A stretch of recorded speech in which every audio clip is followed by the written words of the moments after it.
Everybody wants Bitcoin. Everybody is buying Bitcoin. If you go back 12 months, there were probably less than 100 companies that were treasuring Bitcoin that really had any.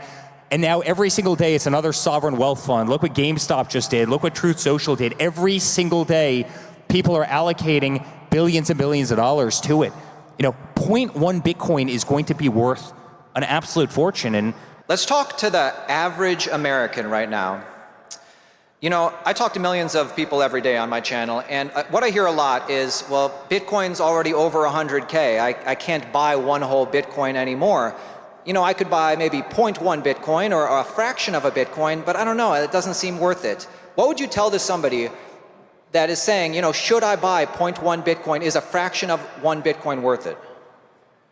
I think without question. Listen, I think for everyone, the second you get in it, right? Even as a student of finance and whatever it may be, once you're vested, all of a sudden you're paying attention. You're in the details. You don't have to buy 100,000 at Bitcoin. Like you buy as much as you can, whatever percent you can, and once you have that vesting, you're all of a sudden committed. You're paying attention to the details, you're understanding the game a lot more, you figure it out. I mean, people have said, hey, Bitcoin's too expensive. They said it at 1,000, they said it at 10,000, they said it at 50,000. You know, this is a story that's pretty old right now. This has been going on for over a decade where it's too much. So, you know, I think it's just important to get people in the game, to start understanding that, to utilize the other platforms, to be able to figure out DeFi. I think the more you do that, the more people are vested, the further away you get away from the traditional finance systems, and I think the whole community grows accordingly. Guys, there's one other aspect about this. I mean, all of us travel all over the world. Don and I travel hundreds of thousands of miles a year. I'm telling you right now, everybody in the world wants Bitcoin. I don't care where you are. I don't care if you're, royal families. I don't care if you're the biggest, financial institutions. Everybody wants Bitcoin. Everybody is buying Bitcoin. If you go back 12 months, there were probably less than 100 companies that were treasuring Bitcoin that really had any. And now every single day it's another sovereign wealth fund. Look what GameStop just did. Look what Truth Social did. Every single day, people are allocating billions and billions of dollars to it. 0.1 Bitcoin is going to be worth an absolute fortune. And, look at the OTCs. The OTCs have the least amount of Bitcoin ever on their books, right? I mean, the arrow's going straight down as the price of Bitcoin is going straight up. I've got a dear friend. He spoke on the stage before, Simon from Metaplan, and I asked him, what's the hardest problem? And he goes, honestly, we're running out of Bitcoin. It's hard to find on the exchanges. I mean, guys, everybody wants it. No one wants to get rid of it. Everybody wants it as a balance sheet item. Every family, and this isn't America. This is the entire Middle East. This is Africa. This is all of Asia. This is Fortune 500. I mean, this is the biggest private offices. Everybody wants it. No one wants to get rid of fractions of integers. We just are so early to the game that some of us have been lucky enough to buy, full Bitcoin or many full Bitcoin. But don't let that deter you from getting in there, because this is an asset, and this is an asset that is absolutely unstoppable.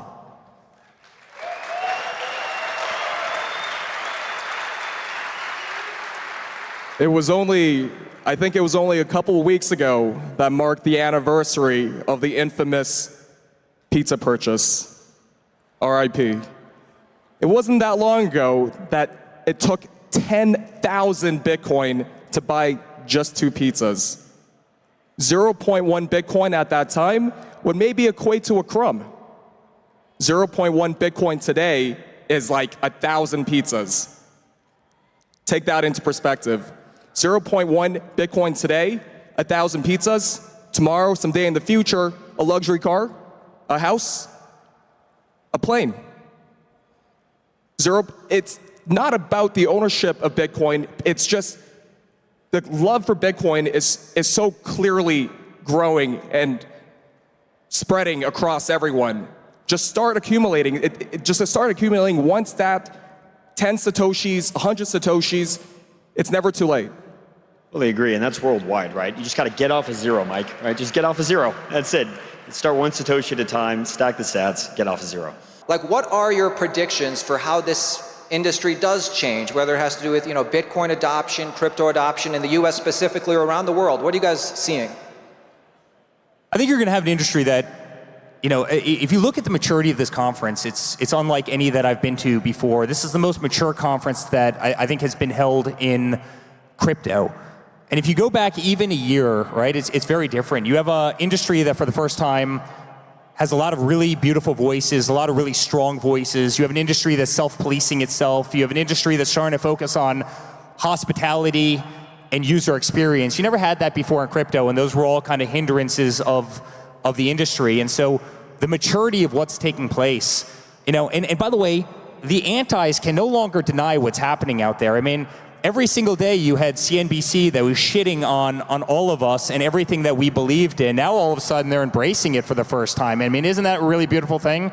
You had Jim Cramer going out there and saying that Bitcoin was going to go to 0 before it was going to go to 200,000, and now all of a sudden... Inverse Cramer, baby. Inverse Cramer. Now all of a sudden they're kind of biting their tongues. And so I think the best days of this are ahead of us. There's no question we're in the dial-up mode right now. The next 10 years are going to be absolutely parabolic, and the people that get in on the ground floors, I think, are going to make an absolute fortune. One of my final questions. Listen, we could talk about the intricacies of Bitcoin mining. We could talk about policy. Let's get to what you guys really want to know about: Bitcoin price outlook. Right? Now, Don Jr. said the other day he believes Bitcoin's going to the moon. Where do you see Bitcoin in 2 years and in 5 years? I think I sort of alluded to it earlier, but I think we're going to the moon, guys. I mean, it's going to be awesome. Just stay in, stay strong. Eric said about 6 months ago in Abu Dhabi, he believes Bitcoin eventually hits $1 million. I can tell you, a lot of eyes were opened when Bitcoin hit 100,000. And I can tell you a hell of a lot more eyes are going to be opened when Bitcoin hits 1 million. And I'm confident it's going to hit 1 million. I think we're all confident in this room that it's going to hit 1 million. Let's take it on a little bit of a smaller time frame. I want to make some headlines, guys. Let's think about 1 year from today when all of us are back on stage for Bitcoin 2026. And thinking about what we hope will happen by then: stablecoin bill will get passed, market structure bill will get passed, maybe, if we're lucky, Bitcoin Act bill will get passed. Certainly the ETF adoption will have grown. Certainly sovereign wealth adoption will have grown. So 1 year from today, and I want to get answers from all of you, finish this sentence: Bitcoin clears at least this price by 2026. The moon. Really, the moon? Moon. All right. I think it clears 170,000. That's my prediction. Don, what do you think about that? 170? I was going to say between 175 and 150, somewhere in there. Okay. Well over 200,000. Right. No, guys, I think Bitcoin's in the 6 figures, and if we do things right, it's going to 7. Got to put that out there. And of course, none of this is financial advice. Got to hold these guys' feet to the fire to get an answer.